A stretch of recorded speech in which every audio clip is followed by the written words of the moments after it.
With big events like the Soccer World Cup and the Rugby World Cup, which is currently underway, kids are exposed to a lot of different countries, and parents should take this opportunity to build on their child's general knowledge. Now, joining us this morning to give us some advice on this topic is parenting expert and author Nikki Bush. Nikki, welcome back to eXpresso. Thanks, Ewan. So, it's a big world out there, and specifically with the Rugby World Cup currently underway. You know, the kids at home watching TV, they're exposed to so many different countries. Yes, absolutely, but not every family travels. You know, some families can afford to travel and globetrot and other people can't. So it doesn't matter about that. Every family needs to bring the big world into their homes. Okay. And because of technology, we can do that. So our kids are watching all these matches, and remember the Soccer World Cup. You drive down towards the airport and all those flags were up. And the kids, even preschoolers and primary school kids, were calling out the country's names, and they knew everything. So let's build some more on that. Okay, so how do we do that? Why not get a world map? You can pick them up cheaply on the side of the road and stick one up somewhere. Take the art off the wall for the time being. Stick it up there, get some whiteboard markers and start playing with your kids. Now, who do we know who doesn't live in South Africa? And take, say, a black marker and circle all the countries or the places where you know people who live. And then the second thing you can do is say, now, where have we traveled, if you do travel? So then you can circle in another colour where you've traveled. And even if your kids haven't gone, has Dad gone on a business trip, and you can do arrows from Joburg or Cape Town or wherever you live. And then we can do a version of pin the tail on the donkey. You know how kids love party games where you blindfold them, spin them around, and then they have to usually pin the tail on the donkey, and they usually put it on its nose or something. Now, we can do stick your finger on the map. So we can blindfold the kids, turn them around, and they have to stick their finger on the map. Wherever it lands, that's a country that as a family we can investigate.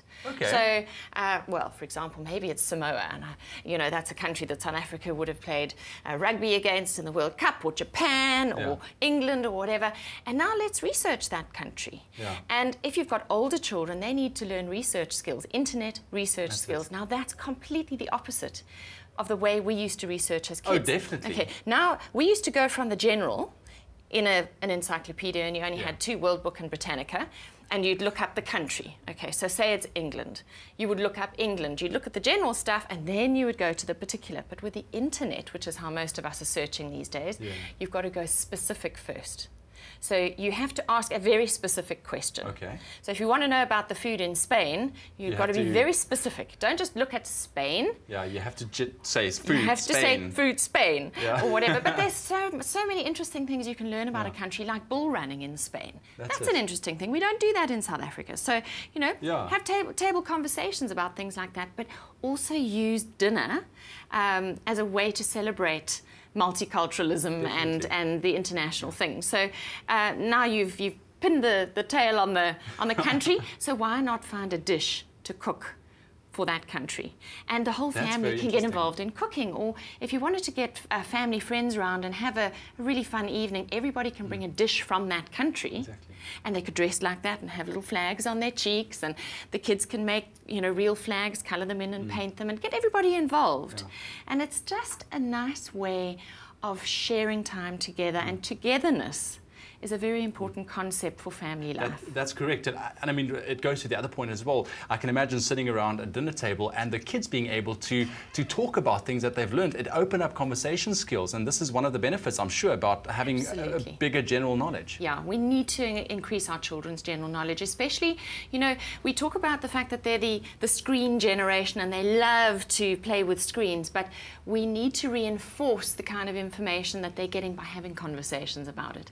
You know, the more we reinforce and do things over and over again in many different ways, the more kids will remember. And we've got to make it very real for kids. As much as they are the screen generation, and that's a virtual kind of interacting with the world, it's not concrete. I can't see, touch and feel it. It's somewhere out there.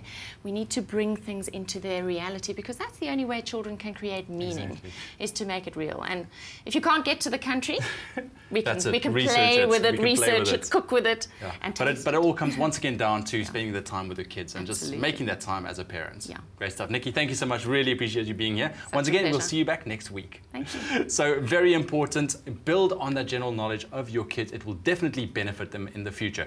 And if you would like to have any more information on Nikki Bush or even her books, visit our website, eXpressoshow.com. Stay with eXpresso and SABC3.